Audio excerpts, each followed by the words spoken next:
Hello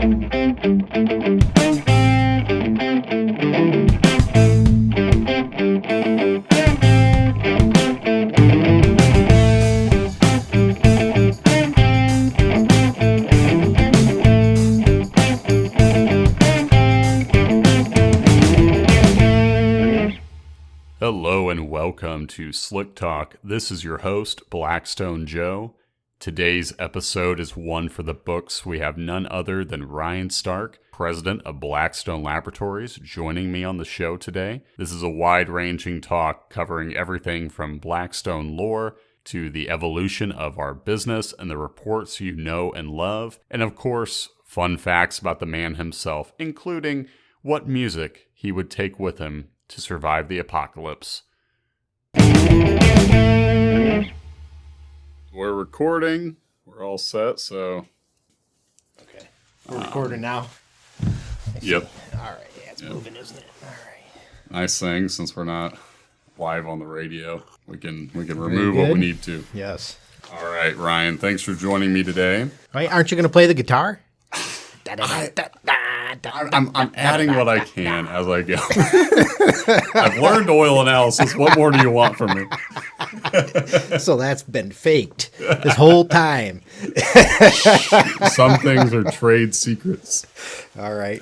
Secret safe with me. No, so I want to start with a hypothetical that's going to tell the listeners a little bit about you, because just straight data, that can get a little dry. Sure. So let me set the scene here. We're in a post-apocalyptic world. You're riding around in the 84 Chevy. It's the only vehicle left. And it also happens to have only one artist's music. Everything else has been destroyed, but you had the foresight to keep one artist in their entire discography. And you had to choose. You had to choose between three artists, okay? You had to choose between John Prine, the Grateful Dead, and the Rolling Stones. Who did you grab out of the fire for your last trip around the sun in the 84 Chevy? And I know this is tough, but give me your pick and why.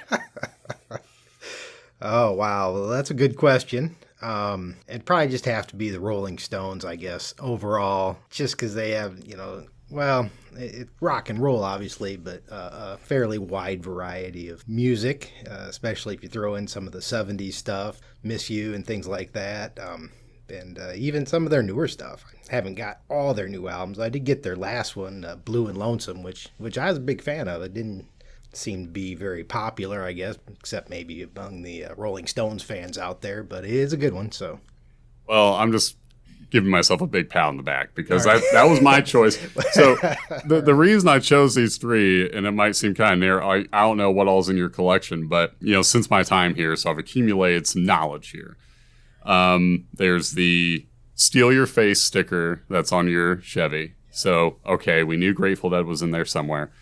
The John Prine t-shirts. And then I also, importantly, overheard one conversation where you said Let It Bleed is one of the best albums of all time. And I was like, all right, there's my three. So I'm patting myself on the back, but now the listeners know a little bit more about you. I think the Custom Deluxe has to play a big part in your background, right? Especially with all the work you've done to it over the years. Yeah, and actually the radio's dead on that thing. Unfortunately, it was. I've got a little Bluetooth speaker on the sun visor that I use now, which is completely inadequate. But I mean, I guess it gets the job done. But it's not quite as good as having the stereo pumping in that thing. So anyway, yeah, the Rolling Stones are certainly good, and all that stuff. That Steal Your Face sticker, I actually bought that in college and didn't have a place to put it for years because I've only owned the Chevy since 1999 is when I bought that. So, but yeah, it's had a lot of modifications. Unfortunately, the radio is that's next up on the list. Understood. Yeah, I love it. It has a lot of character.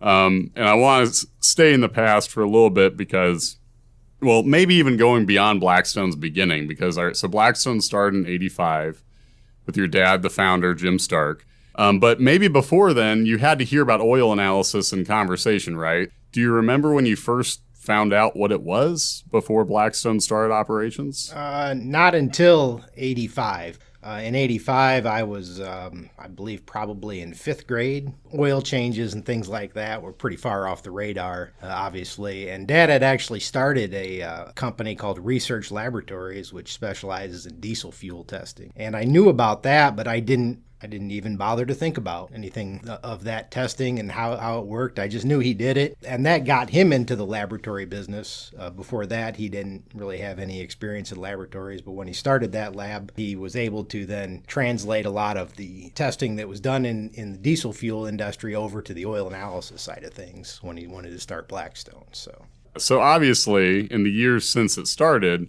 in between, because you picked up things in 97, right? Was your first year? So in between 85 and 97, did you have a sort of like an aha moment? Because for me, like after I started here, it wasn't long after that I took a sample from my now brother-in-law's truck and we found a coolant leak and saved the truck. And then so on top of me learning, going through training, I saw a real world in my own personal life application of the usefulness and the validity of the whole practice. Like, this saves engines and I just saved one that I know. Did you have a moment maybe, or maybe it was a collection of them between 85 and 97 where you're like, this is where I need to be. This is, just something that kind of made it real to you? Not really, to tell you the truth. I knew about oil analysis between those periods. And after I got my first car, I did sample it and give him the samples and let him look at it. And I'd look at the reports, but it didn't really...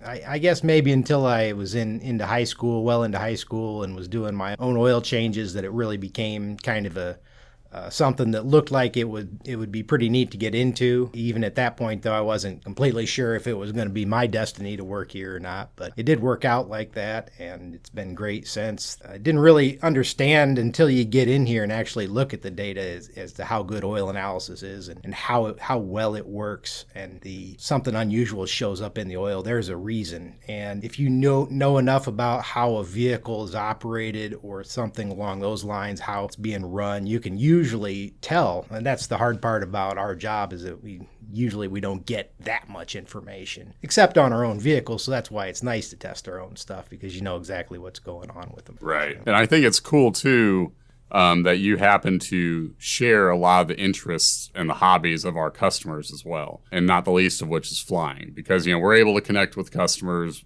when we own cars and maybe we have the same engines that our customers do and whatnot, but you can take it to another level in that you have such a big interest in flying, and so do so many of our aircraft customers. And I'm wondering, how did that interest come about? Was it maybe just happened to be totally coincidental that you're looking at a lot of aircraft samples and then you started flying, or where did the interest in that particular hobby come about? Did it have anything to do with oil analysis? It didn't really. Dad was a pilot before he started Blackstone. He just had gotten his private pilot's license. And then when he started Blackstone, you can't have two things that cost that much money still going in your same time, at least stay married. So being a pilot, I think the interest in aviation started before that. My father took me for a ride in the airplane, and he was just flying, I believe he was flying a 172. We went for a trip to Kendallville or someplace fairly close, and he was with his business partner at that time and his son, so we had kind of a full airplane. We went flying, and that was the first time I at least remember going flying, and that really hooks a lot of people. The flying when they're young. The EAA has a program called Young Eagles, where that's the sole purpose of it, is to get young people in an airplane. And that's a lot of times the only first time they're exposed to it. They don't even think about going flying other than that. But when they see how easy it is, and it's really, yes, there's a skill to learn to go flying, but anybody, if you can drive a car, you can learn to fly an airplane. It's not that much more critical. The big part of it's just getting the money, to figuring out how to get the money to go flying. So right.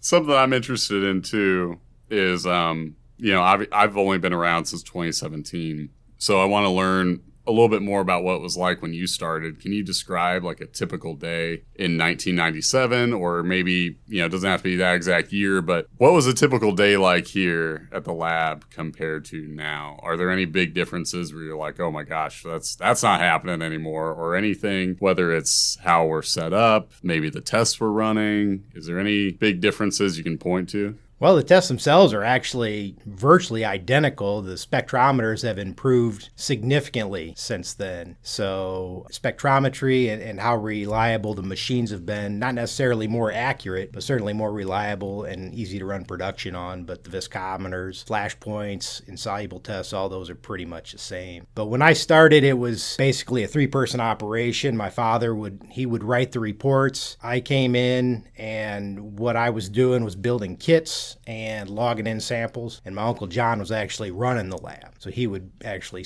produce the data. Those days we were doing probably about 25 to 35 samples a day in that area. So pretty light, but all the processes were a lot more manual. The setting up of samples, that has changed quite a bit. The testing, or how we do viscosities, the viscosity test is the exact same, but how we set them up, and we put them in preheats now to help the warming process, and all that's been greatly improved. And of course, I don't have to build kits anymore.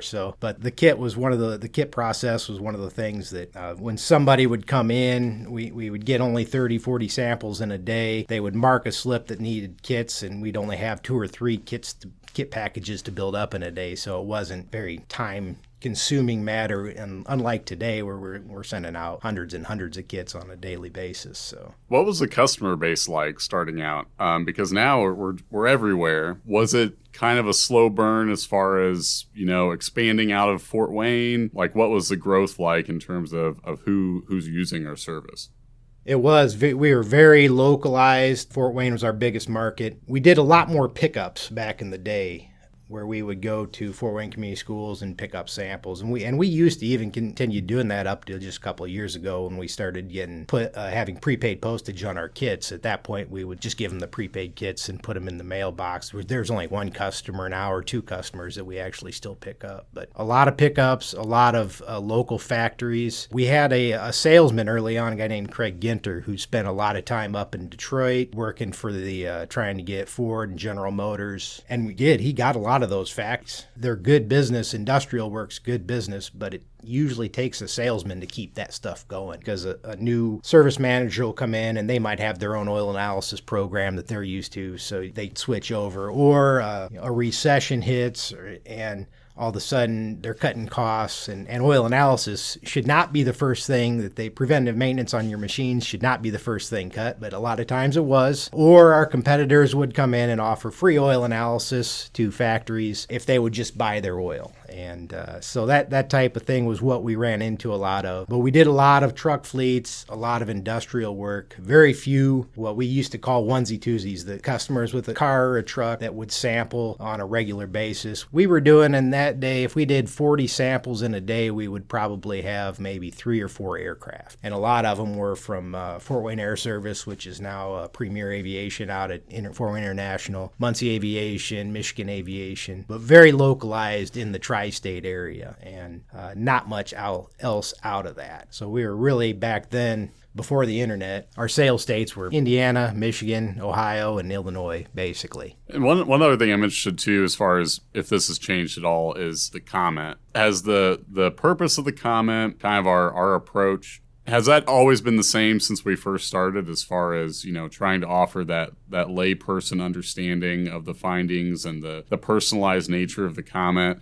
Was that something that your dad saw in the industry, or the lack thereof, and thought this is something that's clearly missing? Or, just how did the comment come about and evolve over the years? That's exactly how it came about. He would send samples where he was working. They were selling diesel fuel additives, and how they would sell their diesel fuel additives was they would go to a truck fleet and get a sample of their diesel fuel. And then they would send the sample out to a lab, and the lab would send back data, and the comment would be typically something like "no problems found," or very short and to the point. And that has its positives in certain areas. If you're dealing with a truck fleet manager that might have 1,000 units he's looking at, he doesn't want to read a book every time he gets an oil sample. But my father looked at that and said, he could do it better. He not only how much of a comment we provide, but how the data is laid out in the report, and how it's laid out left to right. So you were looking at it and you were reading. It's like reading a book or a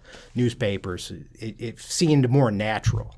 And so really the development of the report was twofold. He wanted to have averages on there. He wanted to have the data laid out in what he considered a natural form that made it easy to look at even without the comments. And then the comments were the icing on the cake, where you could go through and just explain in plain English exactly what we're seeing. It's held up. And when they were building the first report, was a standard analysis, how did that really come to be? Because it's standard now, and I know you said we've been running the same tests, but do you know what went into the decision-making process to say that, in a standard analysis, these are the ingredients we need? Kind of what put that together? It started with the spectral exam, really. He knew that he needed to base the analysis and the report on a spectral exam. You've got to have the elements in there. It's the most important part of our report. The flashpoint test and viscosity can be done on diesel fuel, so he knew about those, and insolubles. Those were all kind of held over from diesel fuel. The viscosity test is something that it doesn't really have that big of an effect on diesel fuel. It isn't that important for diesel fuel testing, although you can tell a little bit about the lubricity of a diesel fuel by the viscosity. But he wanted to, in addition to that, he wanted it easy for the customer so they didn't have to know what test they needed. He would just have a standard package, and he kind of based it on the McDonald's hamburger. He was a big fan of Ray Kroc, has read his biographies and a lot of histories on that, and knew that Ray Kroc developed a hamburger that could sell and people could come in and they didn't necessarily modify it like Burger King does. Wasn't necessarily have it your way. It was, here's your hamburger, and everybody was happy back, at least in the 50s and the 60s and the 70s. So that was kind of really one of the foundations, is he wanted to have just a simple package that people could come in and get, and they didn't have to know what ASTM number, the test they require, or anything like that. Yeah, that makes sense, and it's cool that customers are able to. Well, I guess I should say people who are deeply involved in the industry, and then someone who just owns a car. We're not only providing the same tests, but these people can find the same problems. They're able to identify them. So that whole approach makes sense. And kind of the universal nature of it, I have to think that plays into what's on the back of our shirts, which says science for everyone. But what does that mean to you? How did that phrase come about? And what is that phrase's place in Blackstone lore? I guess I should say. I think Kristen came up with that phrase, or when she was developing the first shirts that we came up with, which was shortly after she started, she came up with that. And it's kind of a theory that we keep the cost of our samples down to where it won't break anybody's bank to do a $30 analysis. And so that's the everyone part of it. Pretty much everyone can afford it. And we never really tried to compete with other labs on price. So, and the science that we do is just after you've worked for years looking at the spectral exams and looking at what we can see in the oil, it's really considered wonderful science. It's just amazing what the machines can tell you if you know enough about the vehicles I mentioned earlier, that you can pretty much explain anything that's going to show up in there. So just getting that science out and making it available to the common public for everybody, available for everybody, it was the thing that I think really hit on that phrase. If someone were wanting to be sold on oil analysis, I think the fact that our staff uses it is obviously a big selling point. And one thing I've done on other episodes, with analysts coming on the show, is we've talked about, problems we've found and addressed. Over the years, can you unpack maybe an instance you've come across where you're able to use our very own testing to either prevent a problem, fix one in one of your own vehicles? Has there been any episodes that you can unpack where it played a role in your own maintenance? Yeah, not necessarily my own personal vehicles. Most of those have always tended to look fairly good overall. But my wife, when I first met her, she had a 94 Buick Skylark. Had the 3.1 liter V6, GM V6, which is a great engine, excellent fuel mileage, nice power. The only problem with those engines is they all develop antifreeze problems about 100,000 miles. So working in the industry, I kind of knew that was going to be the case. But when that did develop an antifreeze problem, that kind of signaled us that it was time to get rid of it. We didn't necessarily learn, because her next car was a 97 Grand Am that had the exact same engine in it, 3.1 liter, and when it developed an antifreeze problem, we got rid of that as well. So And then her next car after that was a Volkswagen Passat, a 2003 Volkswagen Passat with the 1.8 liter turbo. And that thing had all kinds of fuel dilution in it. So she's had 3 vehicles now in a row. Well, she's 2 vehicles past the Passat now, but she's had 3 in a row. She had 3 in a row that we could see had problems, and we knew we didn't want to keep them for any much longer than 100,000. So. Yeah, I love being able to know when to get rid of cars myself. That's always a good benefit of the position. One thing I want to talk about as well, how have the challenges differed over the years since you came on board with running the lab?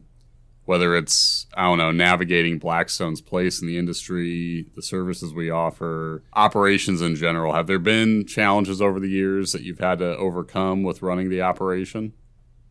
Yeah, and I'd say most of them have just really been along the lines of handling the business.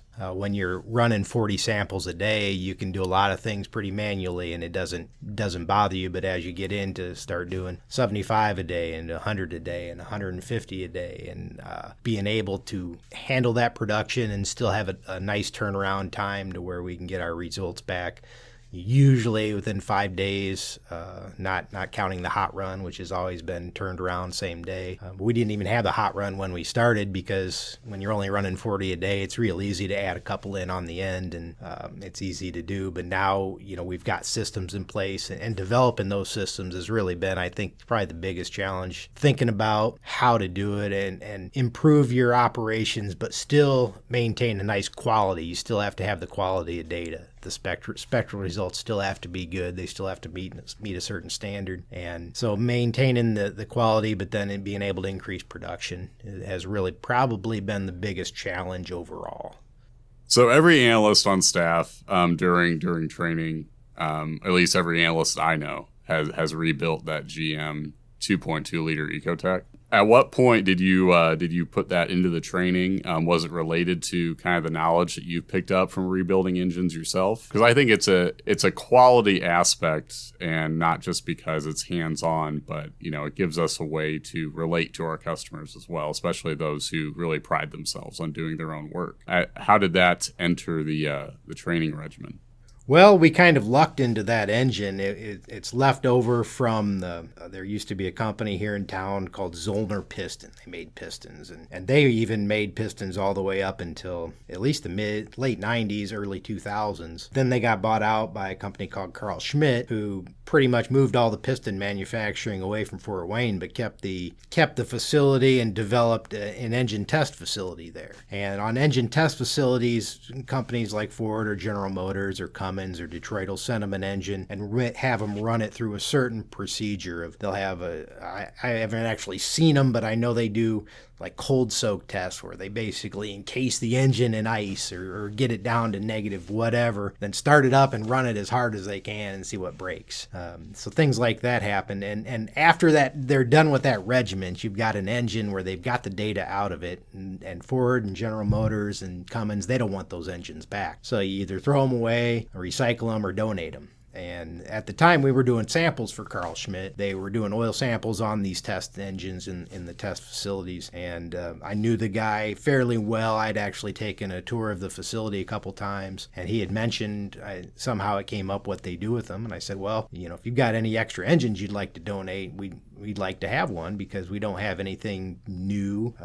What we're tearing apart's a modern engine, and it's really amazing how a modern engine gets constructed compared to like the GM 350 and my 84 Chevy. A world of difference in the amount of, a lot of it's just in the size and the weight of components. He worked out a deal where we had to sign a paper saying we'll never put it in any vehicle. We won't buy a Chevy Cobalt and slap this engine in. I don't think we could now, because there's been enough parts broke on that engine forever that can't be. I don't think it would run without some major modifications. But we signed some papers, and he donated it to us, because it was just as easy for them to put it on a crate and put it in the back of my truck and bring it over to the lab than it was scrapping it or whatever they do. So I think I'm proud to say there are no bonus parts during my time rebuilding. it is a good engine, though. It's neat to see the construction and very necessary because the people that we hire don't generally know anything about engines. So we have to train them on that, and it's very useful in that, and I hope we can continue using it for a long time to come. When it comes to just vehicle maintenance in general, I kind of like to frame it myself as like BB and AB, like before Blackstone and after Blackstone, in terms of what I've learned, because there's a lot of myths that you hear, and you can only dispel those myths with experience. So, common things that come to mind, you have to change the oil every 3,000 miles is something that has obviously gone by the wayside since I've started here. So for you, has there been anything similar to that over the years regarding anything that we test where you have a different opinion now thanks to the experience you've had, where you'll hear maybe a salesman or a rep from somewhere say something about a particular system, fluid, the way you have to maintain it, and you know better because of your experience looking at it? I have probably extended my oil changes out. Most of them just because I don't drive that much. I only live about 5 minutes away from the lab, so I don't put that many miles on the car. My wife puts more miles on her vehicles. So, and I wouldn't say I was a big proponent of the 3,000 mile oil change before Blackstone just because I was young and didn't really think about it that often. I did change oil on a fairly regular basis. Since then, I've obviously become a lot more comfortable with running longer oil changes. And probably one of the biggest things, I used to think I had to change transmission fluid on a regular basis. So when I first started, I had a full-size GMC Jimmy an 86 GMC Jimmy that I used to change the transmission oil on that on a regular basis. And since then, I've just, if I do need to change oil on a transmission, I'll do it every 2 or 3 years, maybe on the Chevy, but I don't do it myself anymore because that can be a messy job on that type of vehicle. But after having seen a lot of transmission samples, I've kind of come to the conclusion that those systems just don't need the oil change that often. And I think it's because oil cleanliness isn't a big factor in whether they work or not. It's having the oil in there. What kills most of them is they start leaking oil. And you don't refill them, and then pretty soon the thing runs dry, all the clutches seize up, and then the thing's dead. So they run out of oil, but it wasn't because the oil was dirty that they died. It was because it started leaking out of the pan and nobody ever fixed it. So. Yeah, and that's kind of another one that I've heard is that you shouldn't change transmission fluid ever. So that was one I heard before I started because I'm sure you've heard this, but some people theorize that it like bonds to the transmission. And if you dump it out, then all of a sudden you've disrupted the internals because that oil fitted like a glove. I'm like, well, yeah, it fit it because it's solid. So that's one that I know to do away with now that I've looked at a lot of samples. Yeah, and then the lifetime transmission fluids, since those have become popular, I think a lot of people are probably, they make it difficult to change oil on those. You can do it, but there's a lot of steps to do, and it's not easy. And there's some vehicles you can't even check the transmission fluid. Nissans, you have to buy a special tool to get into the transmission dipstick because they don't want people putting the wrong fluid in there.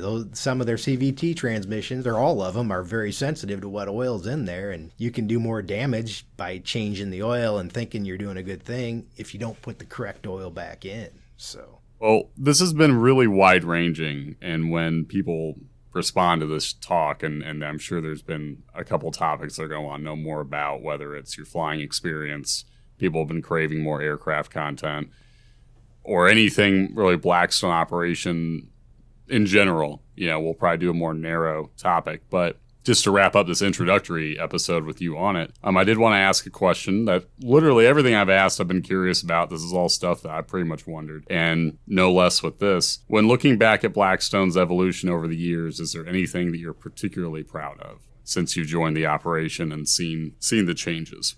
Oh, just the quality of the data and the number of people the number of reports that we can get out, and the number of people that we help, because we really do help people.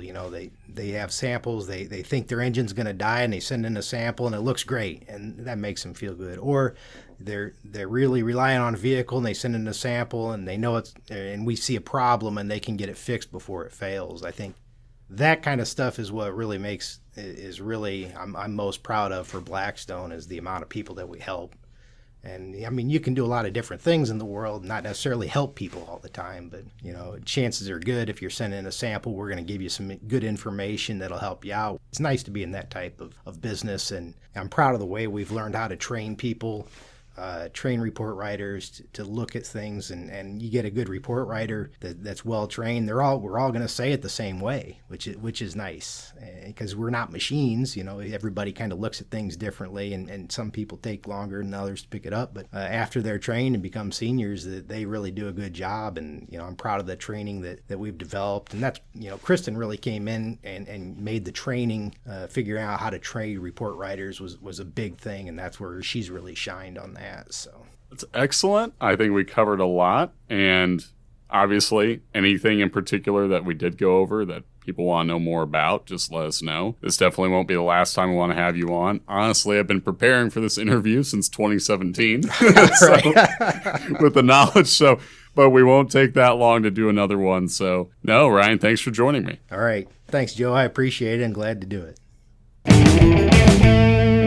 All right. Hope you all enjoyed that interview with Ryan Stark. We'll be sure to have him back on, especially if there's any particular questions you might have for him, either relating to this show or otherwise. We'd love to bring him on for another Q&A, especially with questions from our listeners. So please don't hesitate to send those along to our social media channels, be it Instagram, Facebook. You know the drill. You can also email us at blackstone-labs.com. If you liked what you heard today and you haven't already, be sure to click subscribe. Don't forget to leave a rating, a review, and if you love Slick Talk and you want to show it, don't hesitate to head over to our website and check out our Slick Talk swag, including shirts and hats. We have other Blackstone merch there as well. This is your host, Blackstone Joe, signing off.